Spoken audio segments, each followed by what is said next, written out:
Hey guys, welcome back to the podcast. Today we are with Justin, and he is the CEO of Virtua and as well the host of All Things MSP podcast. Justin, glad to have you on. Tell us a little bit about yourself and the company. Yeah, thanks for having me, man. So Virtua Computers is an Apple Premier Technical Partner. We've been in the program with Apple for about 18 years now, handling clients who are all Mac, right? So like design firms, nonprofits, things like that. Traditionally called an MSP, but because, we're Apple, like to do things a little different, right? So, and think of it like an Apple-based MSP. That's our primary. That's Virtual Computers. And then from there, we have a bunch of other things that we do. The ACES conference, All Things MSP, which I'm just the host of. It's not my show. That's Eric Anthony's. And we have a couple other pieces that all kind of like tie together to the whole ecosystem. Awesome. Yeah, you got your feet wet in a lot of different things. Now, you started Virtua out of a studio apartment in Manhattan, I believe, Yes. right? Doing Apple consulting. What made you go all in on just Apple, where basically everybody's just kind of doing everything, predominantly Windows, right? What made you say, I'm niching down right here, Apple. This is what I'm doing? So truth of the matter is that I've always been an Apple person, right? So when I was younger, I was blessed to be in a school that had computers and we had Apple computers there. I mean, the story actually even goes back further. When I was like 5, I went to Florida with my mom. I came home. My dad had bought a $12,000 Apple IIc and it was on the dining room table, which nearly brought my parents to divorce. But that got me into computers. Went through elementary school, had a computer there. And then when I got to middle school, there were color computers and it blew everybody's mind. But they were all Apple computers. They were Mac LC2s, I think. And so I got my first Mac when I was like 12, and I've just always been in the Apple ecosystem. I did dabble in PCs for a while in college, right? Everyone has their college years. But when I got out, I ended up getting a job at an Apple consultancy, which is what they were called back then in 2004. And I worked for a gentleman who then sold his company to a local ISP in New York City. And then in 2008, I parted ways with them and started my own company. And the only thing I knew was Apple. Right. Like I mean, I knew Windows, but like I knew Apple and I was already fully certified in it and everything. So I kind of just ran that path. And once I was on my own, I had learned all the inner workings of things with Apple, the company, not Apple, the Right. product. And so that's how I became a member of what was the Apple Consultants Network, which is now called Technical Partners, Mhm. and going to Apple-based conferences and things like that and learning and building up my skills from there. Yeah, I'm sure many of us will agree. I love everything Apple as well. My iPhones, I don't dabble in Samsung or Android. iPhone strictly. And a lot of, my generation, in our young 20s here, it's all iPhone. Yeah, I mean, it should be. There's no reason to get an Android device anymore. You don't want to be that one person. Like, I'm on a couple of group texts where there's like that one person who's causing it to be Yeah, the green bubble, and we always yeah, make fun of them. yeah. And the same with the younger generation, we do too.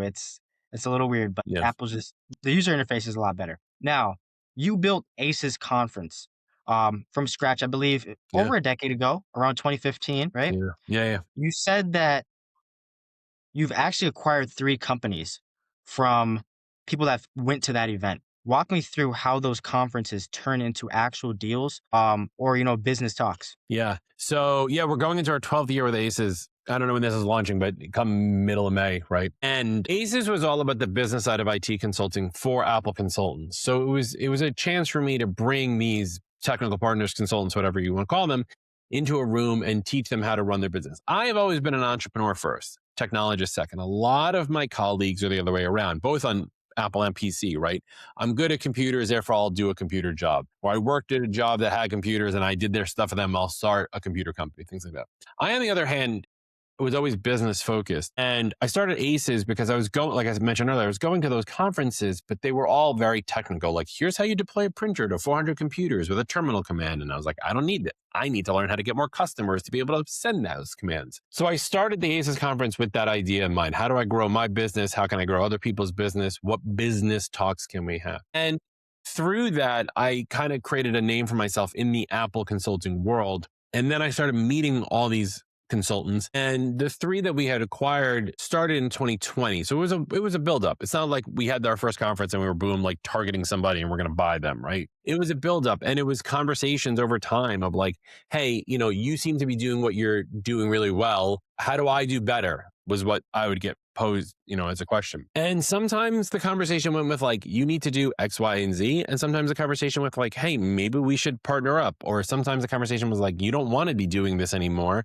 Let me buy Mhm. you and let me do something else with it. Right. So each acquisition was slightly different, both the way it was done and the reasoning for having done it in the first place. But I wouldn't have met those people had I not put the conference together, which is like a big piece of like why MSPs should be networking all the time and going to conferences and going to like networking events and things like that, because you never know who you're going to meet. Maybe you're sitting at a table with somebody who, they're in it for 40 years and you can learn something, or maybe they're in it for 40 years and they want to get out, or maybe you meet somebody who's just starting and really needs help and you want to take them under your wing, or like you can see something else in them. Like you never know. So the conference itself wasn't built for that. It was like the intention of the conference wasn't for me to be like, I'm going to do this to scope out my competition and steal them and Uh-huh. whatever. Like that wasn't the reasoning behind it at all. It just happened organically that way. Now, speaking about conferences, you obviously see the value in it, and you've gotten so much value from going them and running your own conference. What are some tips that you would give to other MSPs or MSSPs or anybody kind of in the IT umbrella when they're going to these conferences for them to see results or to gain value from them? Yeah, that is a tough question because it's really easy to blanket that with like learn from everybody. That's not really useful. And it is also what I find a lot on the PCMSP conference circuit is there's so much noise from all of the vendors, right? They're all out there trying to sell you 365 security or whatever. It's like, here's the deal. You don't need another tool. If you have a tool doing Office 365 security, if you have a tool doing SOC 2, if you have a tool, stay with that tool and go learn another process that will help you grow your business. Because there's the piece. A lot of conferences, just generally speaking, are very tech heavy. Just Yep. because you know more tech doesn't make you a better business person, doesn't teach you how to get new customers, doesn't teach you how to like do better marketing. So talk to the other people that are there. Find people bigger than you are or in a range where you want to be. Like if you're a one person shop and you want to be a 3-person shop, start talking to everyone and find out if they're a 3-person shop or a 10-person shop. If they're a 3-person shop, talk to them and just say, hey, listen, can I take 10 minutes of your time? How did you get where you are? I would love to be where you are in 2 years. What mistakes did you learn that I can skip? Yeah, we learn from our mistakes, but it's so much better to learn from someone else's mistakes, right? I love that. I love So that. try to take advantage of those times. A lot of those conferences offer a lot of, we call it the hallway track, right? Or like downtime. Talk to people. If you're sitting at breakfast and there's 10 people at a table, talk to them. Don't just sit there and eat your breakfast and check your email or do whatever. Say, Mhm. hi, I'm Justin. Hi, I'm DeAngelo. This is my company. Who are you? What do you do? What do you specialize in? Because I'm sure I don't specialize in the same thing you do. And if you do, maybe there's some synergy we can work from. Maybe you do doctors and I also do doctors, but you do doctors on the West Coast and I do doctors on the East Coast. Cool. Let's become the greatest doctor MSP ever and take care of both coasts. Like you never know where conversations can go. I just went to an event in Austin like 2 weeks ago for Apple, and it was for resellers, which I am not. I'm a technical partner. They had invited a couple of technical partners there, and there were some big resellers there. Names you ever all know, like SHI or CDW, or they call them malls, but it's PC Mall and Mac Mall, right? Mhm. They're never going to use Virtua for services. They're way too big, and they have their own service arms. Cool. I didn't want to get discouraged by that. So what I did was I looked around the room and I was like, who does not have an SHI, CDW, or malls badge? And I talked to all of them, and I was funny and quippy and rememberable. And I gave them my business card, which, by the way, no one had business cards, which I thought was so funny. Yeah. And I'm getting calls from these people now being like, we have a client we need help with. We have a client we need help with. Boom. Like it takes one meeting to like have a conversation with somebody and be like, this is what we do. This is who I am. What do you do? What do how do we work together? The Apple side of things is weird. We like to say the word co-opetition a lot because we're all like competitive, but we all help one another. I don't find that a lot on the PC side as much, but I feel like if we could build that up a little bit more, Mhm. it would be a better space for everybody. And everybody can learn from one another and everybody can help one another. It's not just a case of like, oh, I do Unify and you do Meraki and I have a client with Meraki. Or a lot of times I see like, Meraki sucks. I'm ripping it all out and putting in Unify. But you're like a Meraki person. You're like, no, no, no, no, no, no. Meraki's great. I think you just don't know how to use it. And then the person is like, oh, don't tell me what to do. Like that needs to go away. If we were more like, hey, I only do Unify, you do Meraki, I have a client who has Meraki, I don't want to upset the cart. What do I need to learn? Or maybe I can bring you in, or like, how can we work together or something like that? That's a much better way. And so meet those people, go to the conferences and use that to network and meet people and do things like that. Brilliant, brilliant. I think I want to bring up one of the points that you made was it's a lot easier to find someone that made the mistakes. Say that one person shop that wants to go to three-person shops to, talk to that three-person shop. Ask them, hey, what mistakes did you make so I don't make them? You are guaranteeing yourself, you're fast tracking yourself to success for what I took would them 5 years. make it so say like, what are your top two biggest mistakes that you've made, right? Hone it in for them. Because if you say like, hey, what mistakes have you made? I'd be like, I can sit here and talk to you for 9 days and not tell you all the mistakes and still not finish all the mistakes that I've made. But if you can say like, what are your top two mistakes? And don't ask me, but what are your top two mistakes? You'll get a better answer. And if you ask enough people, you can culminate that data and like be like, oh, I really shouldn't use that vendor because 50 people hate that vendor. Or like, oh, maybe I do need a ticketing system that does billing, or maybe I should hire another person. Like that's the stuff you'll learn when you talk to a bunch of people at the same time. Brilliant, brilliant, brilliant. Now, way earlier you said that, you describe yourself more as an entrepreneur before, yeah, a tech guy, Yeah. right?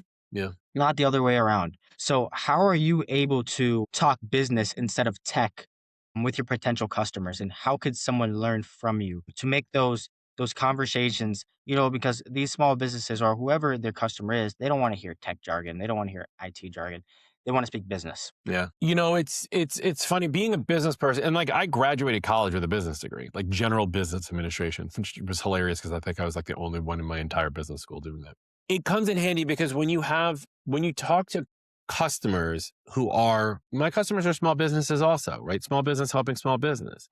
And if I could have a conversation with the CEO of one of my clients who's in a pissed off mood because nothing's working, and I get to go, what's really bothering you? And they're like, oh, Susan in accounting is acting up, or Joe in HR is, problematic. What's going on? Let's talk this through. Maybe I can help you. And I don't charge them for that time. I want to help them have a better business and a better experience.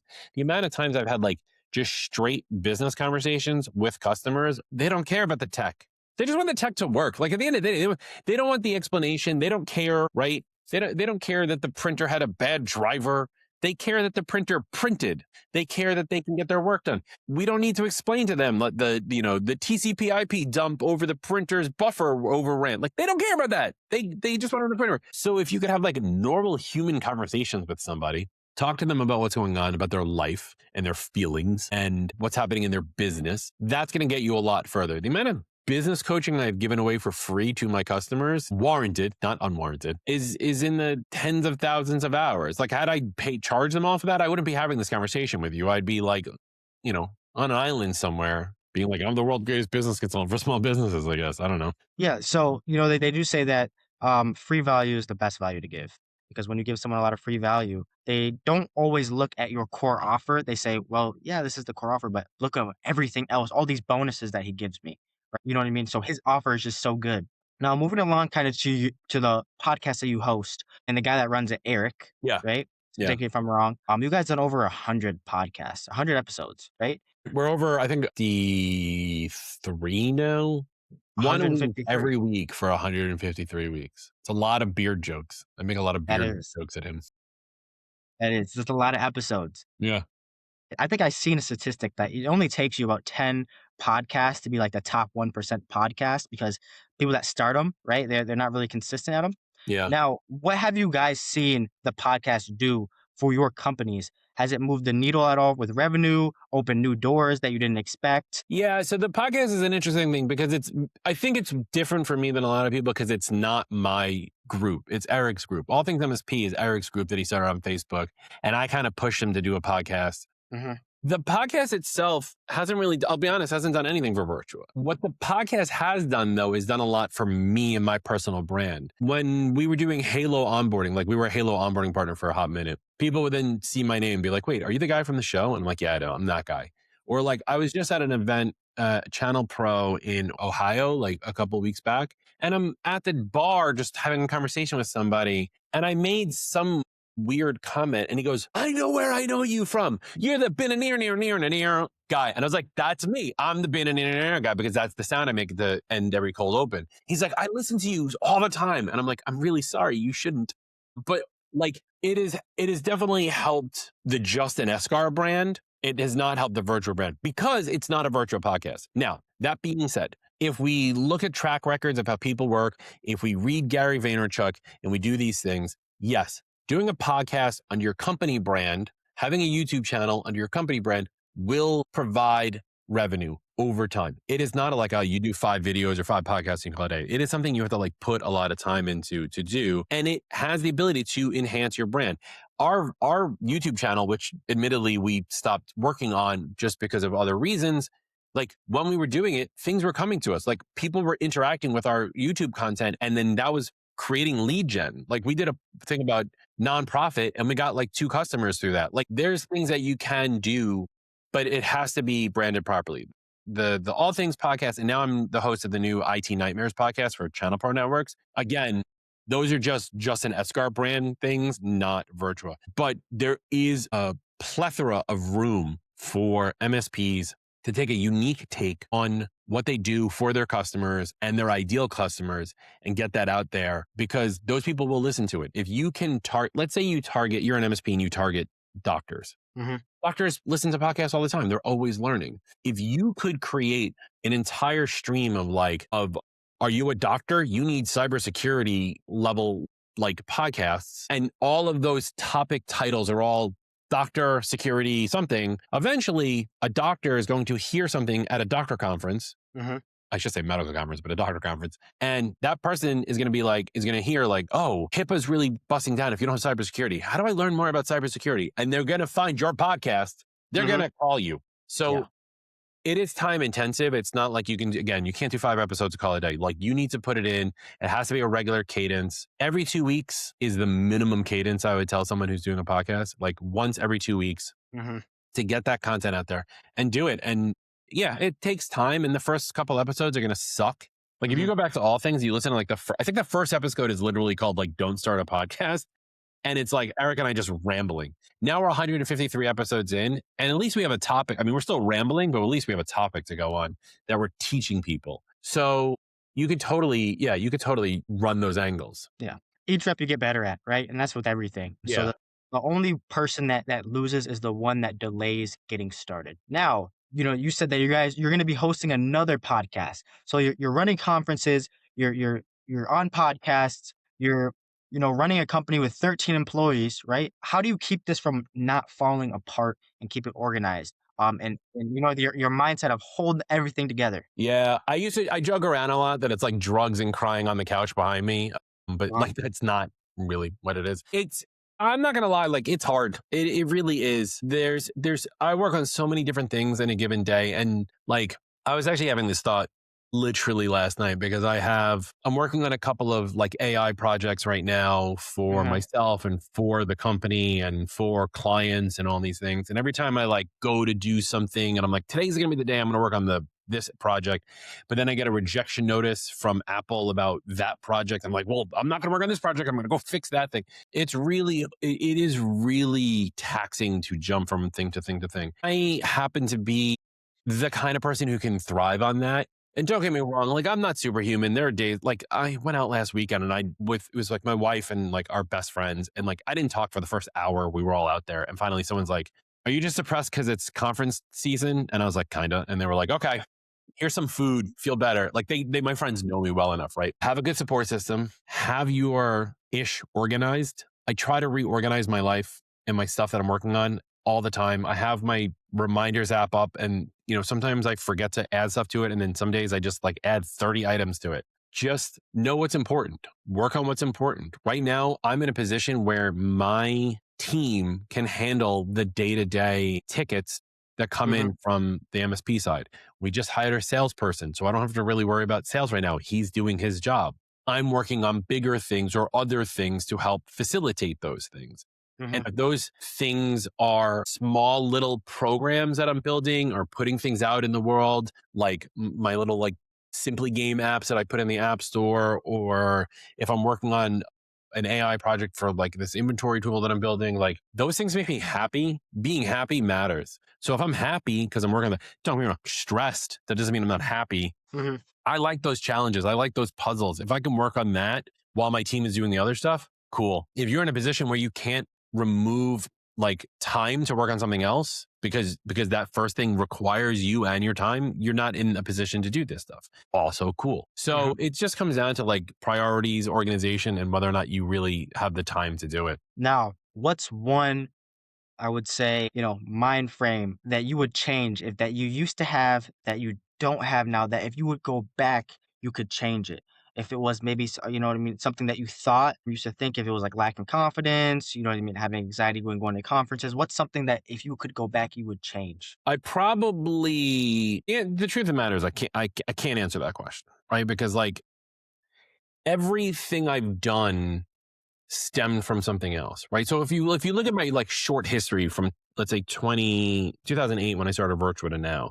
In 2008 I started Virtua. I had paperwork tickets that I was having clients sign. In 2011 the iPad came out and I realized I can draw on it. So I created an app called Sign My Pad to sign the digital paperwork tickets so I didn't have to have paperwork tickets anymore. Building that allowed me to write a book. That book allowed me to get on stage at my first Mac conference. Going to that Mac conference taught me that there's no business tech conferences. Starting that conference led me to meet other consultants. Meeting those other consultants led me to grow my business by acquiring them. Like everything along that line happened in that order. I couldn't have, if I was like, you know what, I wish I never did Sign My Pad, the rest of the dominoes wouldn't Mhm. fall. So I can't honestly answer that. What I can say is I wish there are of course mistakes made along the way. I've made Of plenty of course. apps that have not made any money. I've spent money on things that never worked. Like we started a Of course. conference for nonprofits. It just didn't work. Fine. Right. Do I wish I didn't do that conference? Yes. Did I learn a lot from it? Yes. Have I learned not to make those mistakes? Yes. And what am I doing? I'm teaching your audience, don't do that. So I can't say that in like, that there's any one big, you know, regret around what I've done. Mhm. I've gotten clients, I have lost clients. I do jump before thinking a lot. Maybe I should think things through more, but I am who I am. And I think jumping on things and taking chances. We just launched a new product called Virtua Care, as an example. White labeled Mac MSP services for PC MSPs. Mhm. It was a thought. I talked to like 3 people. They all thought it was amazing. I built out all the assets and I paid money to go sponsor a conference. And we're sponsoring a conference this year. And we're going as this product. We've done 2 shows so far. Have we gained any customers from it yet? No, it's not that kind of game. It's a long-term play. And we're meeting people and getting people interested and warming the leads and doing the whole thing. Other people would probably have taken 6 to 8 months to do SWOT analysis or market data research or whatever. And I'm like, you know what? It's going to cost me whatever, $10,000 to get a ticket, get the conference booked up, flights, hotels, and some assets. Like we need some banners and some swag and whatever. Mhm. Everything else is up here for my Yeah. team. So I Yeah. bring a team member, we go. And you know what? People are interested. We're getting people coming to us and talking to us. It's not like we're standing around our booth with our thumbs up our butts. Like people are talking to us about it. So acting before fully thinking it out, I think is something that like I can do. Do I regret sometimes doing that? Yeah, because I have shot myself in the foot so many times. I could have stopped doing the conference after year 1. I've told this story a million times that like year 1, I thought the conference would be the best thing since, sliced bread for Apple consultants. And I got a hotel block for 250 rooms. At the time, there were like 1,200 Apple consultants. I got 50 people to that conference. So I had to Mm. pay the hotel the attrition rate for $20,000. I lost $20,000 that first year. That is a lot of money for some people. Yeah. It was a lot of money for me. Did it stop me from doing year 2? Nope. I did year 2 and I only lost $5,000 year 2. Mhm. But I knew there was something there. You know what I mean? So like, yeah, do I regret getting a hotel block that first year? Yes. Do I regret not getting a hotel block the second year, which caused people to have to be at other hotels? So all my feedback was like, I can't believe I didn't get to stay at the hotel that the conference was in. Yeah, sure, whatever. But I can't remove any one piece of anything I've done because otherwise I wouldn't be here telling these stories with you. Yeah. Brilliant. Brilliant. Yeah, you know what? That's I say I agree because right, the mistakes are what refine us to finally win. Hmm. You know what I mean? Those mistakes refine us to be able to do those actions that cause us to win. So I agree. And to add on to, I want to come to your fence a little bit about the taking actions quick. I think that you also find a lot of success in doing that because you never want to be the guy that thinks about something is like, let me sit here and think about it all day before I make an action. It's Yeah. usually the guy that says that thinks a little bit, makes an action, and thinks a little bit after the fact. Because you might make a lot of mistakes doing that, but then you're going to have that one success that is so big and you took an action. You were one of the first people to take an action while the others didn't. So now, Justin, where could the audience find more of you if they want to hear more about how brilliant you are, right? And see more about what you guys got going on. If you want to find out how brilliant I am, you should go to my wife's website. No, yeah, look, I'm everywhere. There's two Justin Esgars in all of the United States, and I found that out through a HIPAA violation at a pharmacy in Las Vegas once. That's another story. But for the most part, you can, if you search my name, you'll find me. I'm on LinkedIn at Justin Esgar, virtuaconsulting.com, virtuacomputers.com, acescomp.com. I think he finally got atmsp.com. I don't know if Eric's got that done or not, but we're at facebook.com/group/all things MSP. Yeah, I'm everywhere. You can't really miss me. Awesome. Well, Justin, I thank you for hopping on with me and sharing a lot of your insight, especially from the Mac side of things, right? We don't hear, tons of stuff from there. So I Yeah. thank you. Yeah. Thanks for doing this, man. All right. See you guys in the next episode.